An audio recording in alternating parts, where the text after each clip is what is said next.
12वीं कक्षा हिंदी चैप्टर बिस्कोहर की माटी। इस चैप्टर को डॉक्टर विश्वनाथ त्रिपाठी ने लिखा है और इस पाठ के माध्यम से उन्होंने अपने ग्रामीण बचपन के जो उनका परिवेश है उसके बारे में चित्रण करने की कोशिश की है। लेखक ने अपने बचपन के गांव बिस्कोहर, प्राकृतिक सौंदर्य और ग्रामीण जीवन का चित्रण इसमें किया है। इस पाठ के अंदर जो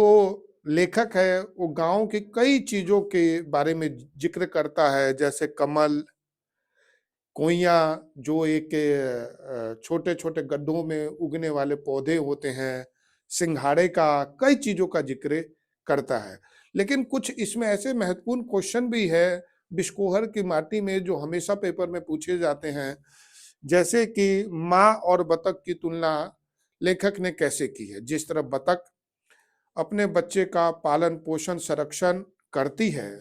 उसी प्रकार माँ भी अपने बच्चे का संरक्षण पालन पोषण का कार्य करती है।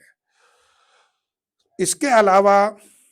लेखक ने अपने बचपन के ग्रामीण लोगों के पारंपरिक औषधि जैसे कि कमल, नीम, आम, तुलसी,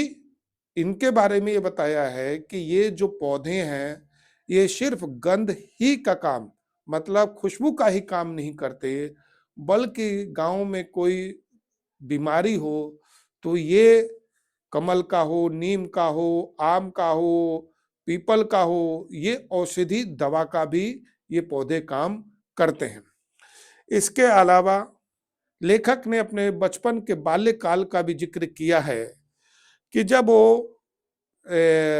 अपनी माँ के दूध से जुड़ा हुआ था बचपन में छोटे में, तो उसके छोटे भाई के जन्म होने के कारण उसका माँ का दूध उससे छूट गया और वो ये भी बताना चाहता है कि माँ का दूध बच्चे के लिए सिर्फ अपनापन का ही एहसास नहीं करवाता, बल्कि माँ का दूध बच्चे के लिए सबसे उत्तम है, पालन पोषण के लिए सबसे बेहतर है। तो जहाँ माँ का दूध बच्चे के लिए एक अपनापन का तो एहसास कराता ही है, साथ ही उसका पालन पोषण और कई बीमारियों से भी बचाता है। इसमें एक और क्वेश्चन बिस्कोहर की माटी में जिक्र है कि प्रकृति सजीव नारी बन गई, जिसमें लेखक अपने रिश्तेदार के यहाँ एक ऐसी लड़की को देखता है जो उससे उम्र में तो थोड़ी सी बड़ी है,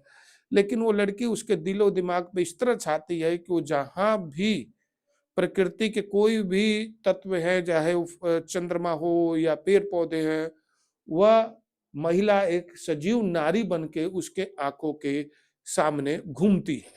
साथ ही इस पाठ में कुछ और भी क्वेश्चन है, जैसे माँ ने लू से बचने के लिए क्या उपाय बताए, तो कच्चे आम का प्रयोग करना, ज्यादा पानी पीना, प्याज का प्रयोग करना। साथ ही एक क्वेश्चन और भी है इसके अंदर इम्पोर्टेंट कि भाई बचपन में जब लेखक छोटा था तो उसे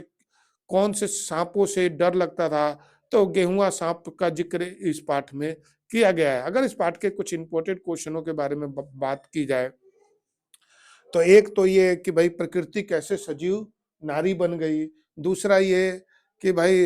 माँ की तुलना बतख से किस प्रकार